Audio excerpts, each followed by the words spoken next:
జరుగుతుంది, రథోత్సవం జరుగుతుంది, వైభవంగా చేస్తాము.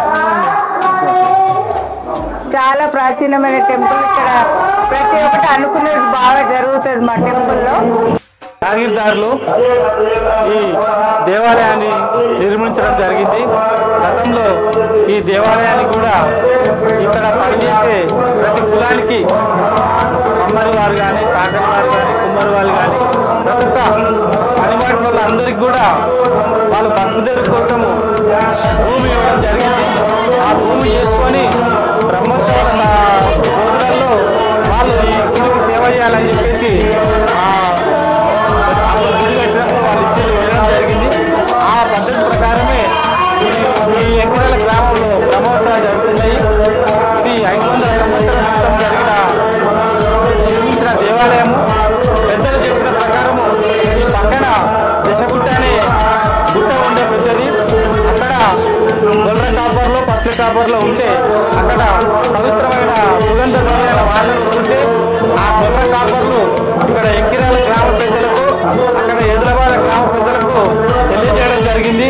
అక్కడ ఎదులబాల నుంచి బండి కట్టుకొని వచ్చింది, ఎంకిరాల నుంచి కూడా బండి కట్టుకొని ఇక్కడ పెద్దలు పోయారు.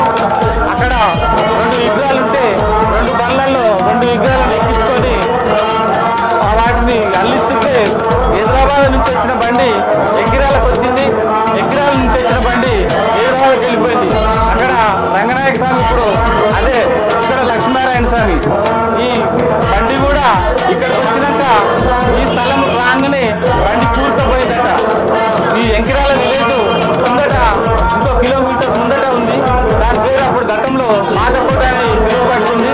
ఈ గుడి ఇక్కడ కట్టింది కాబట్టి గుడి ఎంకకైంది, గ్రామం ముందుకైంది కాబట్టి ఆ ముందు నుంచి ఆ గ్రామాన్ని ఎంకిరాలకు తీసుకొచ్చి ఒక్కొక్కగా వచ్చేసి ఈ గుడి ప్రాంతంలో గుడి నిర్మించుకోవడం జరిగింది. దాన్ని అందుకే ఈ గ్రామం మాటకోట తీసేసి ఎంకిరాలుగా పేరు నిర్మించడం ఏంటి, దానికి ఎంకిరాలు అని చెప్పి పేరు వచ్చింది. కాబట్టి ఇది ఎంతో పరిశుద్ధమైన దేవుడు. ఈ గతంలో దీన్ని బ్రహ్మోత్సవాలు జరపాలంటే ఎంతో కష్టపడ్డ పెద్దలు. అప్పుడు పెద్ద మనుషులు అందరూ కలిసేసి చేయాలన్నా కూడా ఆర్థిక వనరులు లేకుండా ఏదో తలా ఇంత చేసుకొని చేయలేదనుకుంటే చేసేది. ఇప్పుడు దేవుడు అదృష్టమైన దేవుడు బాగా పనిచేస్తున్నాడు భక్తులతోటి. ఈ గత ఈ 5-6 సంవత్సరాలు 10 సంవత్సరాల నుంచి బాగా అభివృద్ధి చెందుతుంది. ప్రతి ఒక్కరు కూడా దేవునికి చందాలు ఇవ్వాలంటే శ్రద్ధతోటి ఇంట్రెస్ట్ తోటి తెచ్చిస్తారు కాబట్టి ఆ స్వామివారి కృపతోటి అందరూ తెచ్చిస్తున్నారు. స్వామివారు కూడా భక్తుల ద్వారా బాగా పనిచేసుకుంటున్నాడు. లక్ష్మీనారాయణ స్వామి ఇక్కడ గ్రామంలో ప్రతి ఈ తెలంగాణ ప్రాంతంలో కాకుండా భారతదేశంలో ఎక్కడ వర్షం పడ్డా తుఫాను పడ్డా కూడా ఈ ఎంకిరాల గ్రామంలో తుఫాను అనేది రాదు. భారీ వర్షం వచ్చినా ఏది వచ్చినా కూడా పంట నష్టం జరగదు. ఎంకిరాల గ్రామంలో ఇప్పటి వరకు పంట నష్టం అనేది జరగకుండా మా గ్రామాన్ని లక్ష్మీనారాయణ స్వామి ఎంతో కాపాడుతున్నాడు. వారికి మా గ్రామస్తులందరూ కూడా స్వామివారికి పాత్రలు అవుతారు. భక్తి శ్రద్ధలతోటి ఈ కార్యక్రమం జరుపుతారు. ఇప్పుడు బ్రహ్మోత్సవాలు జరుగుతున్నాయి. ఫస్ట్ 3 రోజులు అధ్యయనోత్సవాలు ఉంటాయి.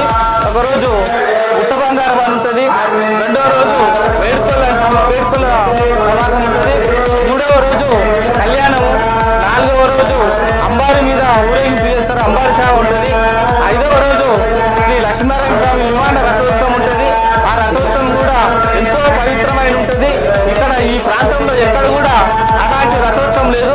ఇదే రథం చేయించిన వారు 2 రథాలు చేశారు. ఒకటి ఓల్డ్ అల్వాల్లో ఉన్నది, అది ఇది చేసిన పని వాళ్ళు ఒక్కరే కాబట్టి సేమ్ యాజ్ యూజ్ గా ఈ రథం ఆ రథం ఒకే తీరు ఉంటుంది కాబట్టి 2 ఉన్నాయి. ఈ ప్రాంతంలో ఇంత పెద్ద ఎత్తున ఇంత హైటుగా ఉన్న రథాలు ఎక్కడ లేవు కాబట్టి ఈ ప్రాంతంలో ఈ 2 ఉన్నాయి. ఈ మా గ్రామానికి ఈ రథం తిప్పాలంటే రాత్రి 11 తర్వాత 12-11 మధ్యలో మంచి టైం చూసి మనం ప్రారంభిస్తాం, రథం కదిలిస్తాం కాబట్టి అప్పుడు రథం కదిలిందంటే ఎగ్రాల ఊరు మెయిన్ రోడ్ బట్టి ఒక రౌండ్ వేస్తేనే మాకు తెల్లారి మళ్ళీ మధ్యాహ్నం 1 గంట 2 గంటలు అవుతుంది. కాబట్టి ఈ రథోత్సవంకి భక్తులు కూడా ఈ మధ్యలో చాలా భక్తి శ్రద్ధలతో పాల్గొంటున్నారు. ఈ భక్తి శ్రద్ధతో పాల్గొని ఈ లక్ష్మీనారాయణ స్వామిని కూడా లక్ష్మీనారాయణ స్వామి మా గ్రామస్తులతో ఎంతో శ్రద్ధతో పని చేసుకుంటుంటూ మేము కూడా దైవభక్తితో స్వామివారికి పని చేసే సౌకర్యం కలుగుతుంది. ఆ స్వామివారు మాతో పని చేసి